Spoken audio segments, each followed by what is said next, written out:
Welcome back नाजरीन। अब भी हम आमिर अब्दुल्ला से उनके मॉडल पे बात कर रहे थे और basically that is an imported animal model. 8 lakh रुपया पर एनिमल कॉस्ट है और उसके 5 लाख रुपया पर एनिमल रेवेन्यू है, लेकिन उसकी जो ऑपरेटिंग कॉस्ट है उसमें तकरीबन 60% ऑफ रेवेन्यू जो है 60 to 70% रेवेन्यू निकल जाता है and you get 30% of revenue as your cash inflow, which means about a payback period of 5 to 6 years.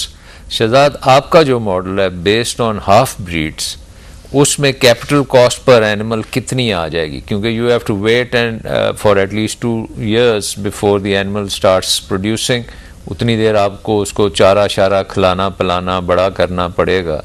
तो व्हाट इज़ योर एस्टिमेट कि क्या उस मॉडल में, क्रॉस ब्रीड्स के मॉडल में क्या वायबिलिटी बनती है? अपने फार्म पे जो हमने 500 जानवर पैदा किए हैं, हाँ, हमारे अपने फार्म का एक्सपीरियंस है कि हमें तकरीबन एक बना जानवर फ्रॉम डे 0 1,60,000 का पड़ा। ठीक। अगर हम, और इसमें ऑब्वियसली जैसे मैंने पहले पोर्शन में प्रोग्राम का जिक्र किया था, हमने गलतियां वगैरह भी की हैं। हमारे पास कोई मॉडल नहीं था। For a new Qamar who does everything right, उसको जानवर तकरीबन 1,10,000 1,15,000 के करीब पड़ सकता है। ठीक है। स्पेशली अगर हम प्रोड्यूसिंग एनिमल, स्पेशली जब हम कंपेयर करते हैं एक ऐसा आदमी जो फॉर एग्जांपल कसूर के किसी कोने में बैठा हुआ है 2-4 जानवर रख के, उसके ऊपर कोई ओवरहेड नहीं है। ठीक है जी। तो अगर उसको 1,10 1,20 के अंदर एक ऐसा जानवर पड़ जाता है जो 3 साल में प्रोडक्शन में आ जाता है, तकरीबन वो 30-40 हजार पर ईयर वो खर्चा खा रहा है, तूड़ी छुड़ी के ऊपर पल गया है, उसके ऊपर जब वो जानवर एक्चुअल इन प्रोडक्शन आएगा, हमारे फार्म पे उस किस्म के कंपेरेबल जानवर को 4,500 लीटर दे रहे हैं। ठीक। हम कहते हैं कि हमारी जैसी आइडियल कंडीशंस उसको नहीं मिलेंगी। ठीक। उसको मिलेंगी एक गांव की एक दरख्त के नीचे बनने की कंडीशंस।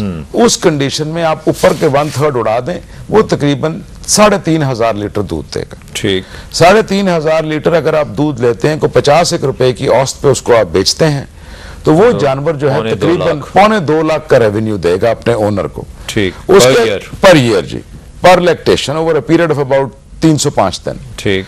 उसके बाद उसके ऊपर जो एक्चुअल खर्चा आएगा वो वर्स्ट केस सिनारियो के अंदर भी लाख रुपए से ज्यादा नहीं आएगा। ठीक। तो 75,000 रुपया उस आदमी का नेट प्रॉफिट है for that particular 1 year. One animal जी, 1 एनिमल। अब ये जानवर उसको एक्चुअली पड़ा हुआ तकरीबन 1,10,20,000 का। हम कहते हैं जी उसको 1.5 लाख का पड़ा है। हम नंबर्स को स्ट्रेच करते हैं तो वो 2 साल में पे बैक जी, हम 75,000 को 50 पे लाते हैं, तो फिर भी वो 3 साल में पे बैक कर जाता है। And then he'll have progenies also. जी बिल्कुल, that will add to the payback. जी, वो उसका प्रॉफिट है, वो तो आमिर साहब के मॉडल में भी कॉमन है। तो प्रोजनी को तो आप बाहर निकाल दें। इनका जो प्रोजनी होगा वो कितने का होगा? 3 लाख का होगा। जी, आपका प्रोजनी जो होगा वो 1.5 लाख का होगा। नहीं सर, देखें वो एग्जैक्टली वो हमें जो नेट पड़ेगा वर्स्ट केस सिनारियो में 1.5 पड़ेगा, लेकिन जैसे हमने पहले कैलकुलेट किया वो 1,10 पीस का होगा। ठीक। सो ईदर वे, अगर हमने, तो मेरा और आमिर साहब के मॉडल में एक सिग्निफिकेंट डिफरेंस है।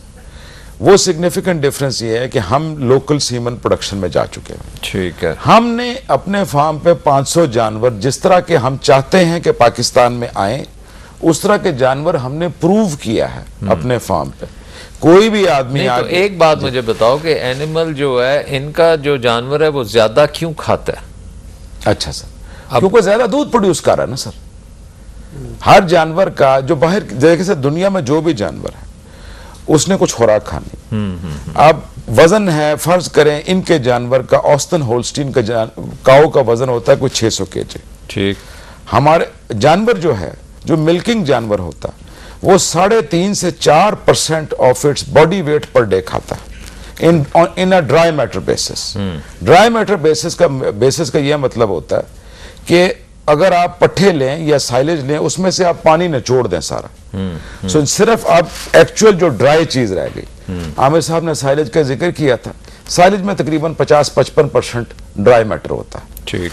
इसका मतलब यह है कि अगर ये 30 kg उसको खिला रहे हैं साइलेज, तो 15 kg एक्चुअली ड्राई मैटर जानवर के पेट में गया, बाकी जो है वो यूरिन के जरिए निकल गया। ठीक।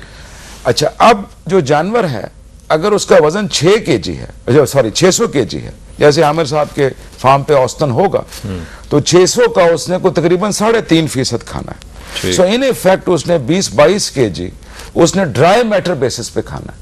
सो अब वो 22.5 केजी ड्राई मैटर का मतलब है 40 से 45 केजी या तो वो साइलेज खाएगा, या फिर वो 15-20 केजी साइलेज खाएगा, 15-20 केजी वंडा खाएगा, कंसंट्रेट जो है, फिर उसकी जाके खुराक पूरी होगी। तो आपका एनिमल, हमारे पर्टिकुलर केस में हमारे जानवर की हमारे जानवर जो हैं वो तो 600 केजी पे पहुंचते नहीं है, क्योंकि क्रॉस ब्रेड हैं, वो टिपिकली होते हैं 350-400 के ऊपर। अच्छा, इतना फर्क? जी, इतना फर्क होता है ना जी। हमारे जानवरों का इतना वजन नहीं होता। ये जो आमिर साहब के जानवर हैं, क्योंकि ऑस्ट्रेलिया के ज्यादातर हॉल्स्टीन है, दे आर ह्यूज एनिमल्स। ठीक। सो हमारा तकरीबन आप कह लें 2/3 ऑफ वन एनिमल उस टाइप का होता है, तो वो नहीं कम खाता। 3.5% तो वही वाइप ऑफ हो गया।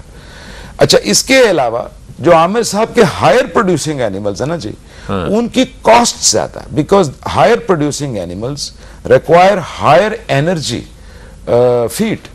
उनका जो कॉन्सेंट्रेट और वनडे का मिक्स होगा, सॉरी साइलेज का और कॉन्सेंट्रेट का मिक्स होगा, it will be in favour of concentrate. अब कॉन्सेंट्रेट जो है वो पड़ता है 30-35 रुपए kilo, high quality concentrate, because high quality animal को 17 से 18 क्रूड प्रोटीन लेवल पे खुराक चाहिए। जो वो खुराक खा रहा है, it has to be very high CP. जो हमारे टाइप का जानवर है वो 13-14 क्रूड प्रोटीन लेवल पे भी ठीक दूध दे देता है। अच्छा, सो वो जो मतलब आप गारंटी करते हैं कि 3,500 से 4,000 लीटर वो एनिमल दूध भी देगा? जी हाँ, और खर्चा उसका उस हिसाब से कम होगा कंपेयर टू दी 7-8 हजार वाले। जी बिल्कुल जी। उसी रेशियो में उसका खर्चा कम होगा एंड पे back will be much lower. But ये बताएं कि ये जो आपकी फार्म है, लेट्स से 500 हेड वाली, can that become a model for medium sized farmers? क्यों नहीं जी। Will it make money for them? जी इंशाल्लाह, क्यों नहीं। हमारा फार्म अभी तक ब्रेक इवन में इसलिए नहीं पहुंचा बिकॉज हमने बहुत पैसा लगाया अपने life stock semen production facility के लिए। ठीक। अगर हम सिर्फ डेयरी पोर्शन के ऊपर होते तो हमें शायद ब्रेक इवन किए आज से कुछ 1.25 साल पहले हम ब्रेक इवन कर चुके होते। ठीक। सो इन अदर वर्ड्स ये पाकिस्तान को जो फ्यूचर है, बिकॉज देखें हर इंडस्ट्री में, मतलब 500 एनिमल फार्म जो है उसका पर एनिमल कॉस्ट आपको 1.5 लाख तो नहीं पड़ेगी, क्योंकि आपको इंफ्रास्ट्रक्चर बनाना पड़ेगा 500 वाले के लिए। नहीं जी, देखें इंफ्रास्ट्रक्चर तो कॉमन कॉस्ट है, लेकिन आमिर साहब के मॉडल में infrastructure will be much higher cost because उन जानवरों की मैनेजमेंटल रिक्वायरमेंट ज्यादा है। अच्छा, हमारे पर्टिकुलर केस में हमारे फार्म पे तो 600 जानवर का फार्म है, अभी तक स्प्रिंकलर्स नहीं लगे हुए, राइट। हमारे पास ना स्प्रिंकलर्स हैं, ना हमारे पास सिर्फ 3 वाड़ों में out of a total of 12 हम पंखे लगे हुए हैं। अच्छा, अब ये सारे जानवर उन्हीं कंडीशंस में दूध दे रहे हैं। इनके लिए ना कोई स्प्रिंकलर चल रहा है, ना किसी किस्म का पंखा चल रहा है। सो अब आप you are only using milking facility? जी, वो भी मिल्किंग भी हमने को बहुत हाई टेक ऑटोमेटेड पार्लर नहीं लगाया हुआ। उसी लेवल का पार्लर है कि वो जो 7 गांव हैं वहीं के लोग आके वो पार्लर को, it's a bucket milking operation. अच्छा। और एक दिन में तकरीबन 228 जानवर एक मिल्किंग में वो लड़के हैंडल कर लेते हैं। कोई इतना, मेरा मतलब ये है कि ये एक अजीब पर एनिमल आपका इंफ्रास्ट्रक्चर कॉस्ट क्या होगी? हम लोगों के पर्टिकुलर केस में एट बेस्ट जो हम लोगों की कॉस्ट आई है वो तकरीबन 90,000 के करीब है, जो हमने जी जो लेटेस्ट हमने किया, right, compare to their 5 lakhs। जी हाँ, इतना फर्क? जी वो फर्क है सर जानवरों के अंदर। तकरीबन यील्ड्स में भी अगर आप गौर करें, यील्ड्स में भी इतना ही फर्क है। लेकिन हमने क्या किया, क्योंकि हमने क्रॉस ब्रीड कर ली है, तो इनकी और हमारी यील्ड आधो-आध का फर्क है, लेकिन cost to start up the business उसमें हमारी इज मच लोअर। तो आपको मतलब, बट आपके मॉडल में एक ये है कि आपकी इनकम आएगी 2 साल 2.5 साल बाद। जी जी। तो who is going to finance you in the meantime? Financing का है इशू पाकिस्तान में? पाकिस्तान में फाइनेंसिंग का बहुत सीरियस इशू है। अच्छा। और जितनी हमने पिछली हुकूमत से की भी और मौजूदा हुकूमत भी ये डेयरी सेक्टर और ये बातें सारे कर रहे हैं। आमिर साहब ने भी फाइनेंसिंग अपनी अरेंजमेंट ईज की बात की। मैं तो इनके सामने कहूँगा, अगर ये सैफायर ग्रुप ना होते तो इनको नहीं थी मिलनी। I am saying, I am an ex banker myself. And I am telling you with a lot of certainty, एक प्रूडेंशियल रेगुलेशन स्टेट बैंक ने निकाली, उसका नाम है R22।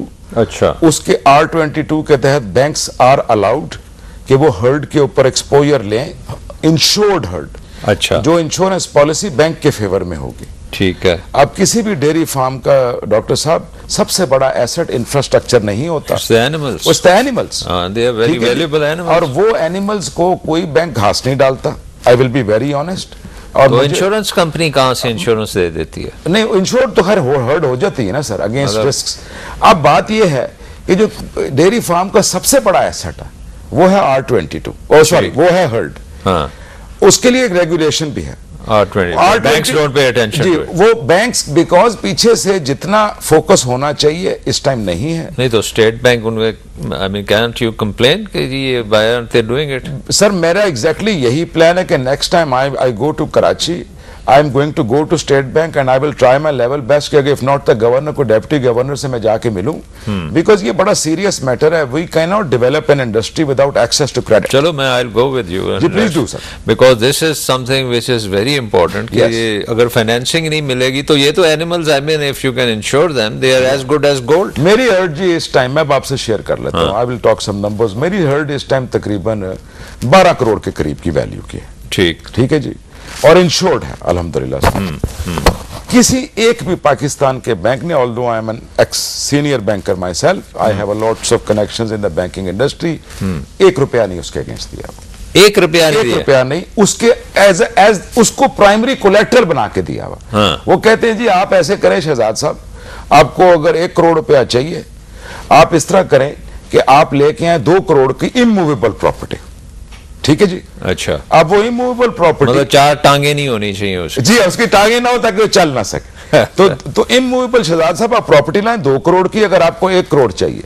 अच्छा, अब अगर मैं उनसे 1 करोड़ की बजाय मांगता हूं 1 करोड़ 10 लाख रुपए, अब वो 50% से ऊपर चला गया ना जी। ठीक, तो वो जो 10 लाख रुपए है ना, उसके लिए वो 1 करोड़ 20 लाख की हर्ड को कोलैटरलाइज करेंगे। सो 1 करोड़ 20 लाख की जो हर्ड, 1 करोड़ 12 करोड़ की जो हर्ड है, उसकी क्या वैल्यू हुई? उसको तो उन्होंने खत्म कर दिया। एग्जैक्टली, बट उसको भी निचोड़ लिया बीच में। आई विश कि सारे लोगों के पास कनेक्शंस हो, रिसोर्सेज हो। हाँ जी, आमिर साहब की तरह पाकिस्तान में 3.5 करोड़ आदमी है। मैं एज एन एक्स बैंकर तो फेल हो गया हूं। अब मैं बयान करना चाहता हूं इस प्रोग्राम के थ्रू बाकी लोग जाने, ये पाकिस्तान आगे इस तरह नहीं चल सकता डेयरी सेक्टर। तो इसमें I mean we'll take a short break and then we'll discuss this, और यावर maybe this is something which from your perspective, अगर इसको हमने रेवोल्यूशन, वाइट रेवोल्यूशन लाना है तो फाइनेंसिंग कहाँ से आएगी? We'll take a short break.